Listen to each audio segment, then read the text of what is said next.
Hey nerds, Bevan here, welcome back to my channel. Today we're doing another comic review. Today we're talking about Batman, Last Night on Earth. Before we get into the review of this awesome little mini-series, if you're new to the channel, make sure you hit subscribe. Because I'm putting out nerdy videos all the time, man. You know, I just want to make friends here on the YouTube. I talk about comic books, I talk a lot about toys, and some movies once in a while. But we are here to talk about Batman, Last Night on Earth. For those of you who do not know, this is the last Batman story done by the Snyder and Capullo collaboration. Full disclosure, I have not read everything they've put out. I am at volume number 7 of their new 52 run out of 10, 7 out of 10. And they've done some Justice League stuff as well in the Rebirth era. But we're here to talk about Last Night on Earth. So as you can hopefully see here, I'll cover my face, there's 3 books, but they are jumbo issue. I think they're like 80 or 100 pages each. So there's a lot to break down in each book. It really breaks down to more of like maybe like a 12 issue series than a 3, because each comic I think has 4 parts inside of it, is my understanding. Before we go any further, obviously there's going to be spoilers discussed in this video. However, I won't do the big reveals. I won't tell you how the good guy defeats the bad guy. I won't tell you the little plot twists that are in between, but I will be telling you events that happen in the comic book. So if you don't want to know that, go out and read it, then come back. So Batman Bruce Wayne, he wakes up from a bad dream. He's in the middle of the desert, and he's like, where the fuck am I? He looks over to the side, and he sees Joker's head in like this like lantern jar kind of thing hanging from a pole. So he's like, Joker, what's going on, man? And Joker's like, I don't know. So you can see right there, Batman decides to take Joker on a little field trip adventure here in the middle of the desert. Basically, he's Obi-Wan and Joker's Luke Skywalker is really what it comes down to. So they're walking through the desert like Moses with his people, and they run into some superheroines, and they get knocked out and kidnapped, essentially. So they're taken back to this base, to this group of people living underground, and it turns out this group is led by Wonder Woman. Wonder Woman fills Batman and Joker in on what's going on. It is the end of the world. The bad guys won and all the heroes have fallen. And Wonder Woman says the game plan is for her to take all of her survivors down into the underworld, into Hades, where there is no light, but at least there is life.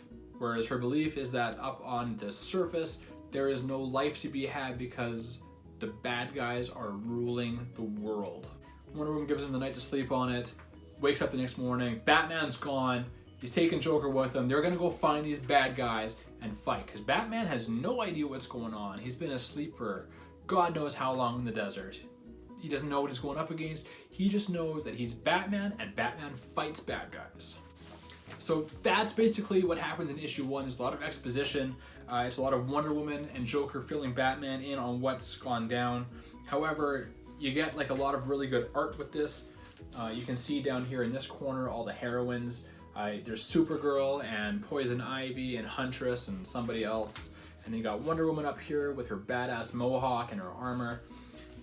There's really good art. Obviously Capullo knows what he's doing. He's kind of like a Batman legend at this point.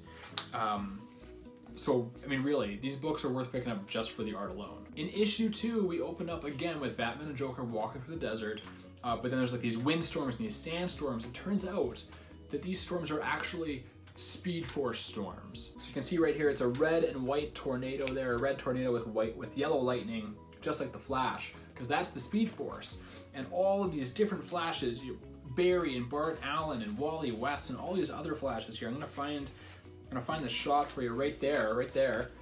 They're asking Bruce Wayne for help. They don't know what's going on. They need help to get out of the Speed Force because the bad guys put them there and they don't know how to get out. Cut back to Gotham, and the 2 main bad guys of this issue are Bane and Scarecrow. And in this scene, they take out Alfred. Alfred's still kicking. He survived the, I don't know, the apocalypse, I guess you want to call it. He's still alive. But I don't know if Batman knows it at this point, though, unfortunately. However, now Alfred has been taken. And Alfred is taken to the Bane bad guy, Omega. And Omega has the same silhouette as Batman. Keep that in mind. So like I said, Batman has taken Joker all over the place trying to find this bad guy. And he says, we're gonna go find Superman. So they go find the Fortress of Solitude, and they go through it, and Superman saves them from travesty. and they go through the fortress and they end up back at the Smallville farm. Superman takes them there, and surprise, Lex Luthor's there too. But it's not the real Superman. Lex Luthor has cloned all kinds of different versions of Superman, and he goes on to explain that the real Superman is dead because of some kind of like bet that they had, Lex Luthor and Superman, and Luthor knows that he was in the wrong the entire time. He knows that Superman was right for the world, but the people chose Lex Luthor over Superman, even though he wanted them to choose Superman over himself. While still at the Smallville farm, Bane and Scarecrow show up again. Scarecrow has poisoned all of the clones, who are now, all the Superman clones I should say, who are now going after Batman and Luthor and Joker, and Wonder Woman shows up to kind of save the day. But Luthor, in an act of selflessness, or maybe selfishness, who knows at this point, sacrifices himself so that the good guys, the heroes, can actually get away. They teleport away somehow, and Batman and Wonder Woman and Joker end up in Gotham City. And as they're walking down that main street, they are ambushed by the Court of Owls. Now, if you're familiar with the New 52, the story told by Snyder and Capullo, then you're familiar with the Court of Owls. In this world here, the Court of Owls is led by Nightwing, and it includes all kinds of familiar faces who we will talk about in issue 3. So on these couple pages here, we are introduced to the new Court of Owls led by Nightwing. Supporting cast include Barbara Gordon, who is married to Nightwing, and they have a daughter, and Jim Gordon is there. He's blind. He's like, picture Hawkeye in Old Man Logan is essentially what he is in this book. And the Court of Owls then fills Batman in on what happened in Gotham specifically, the end of Gotham.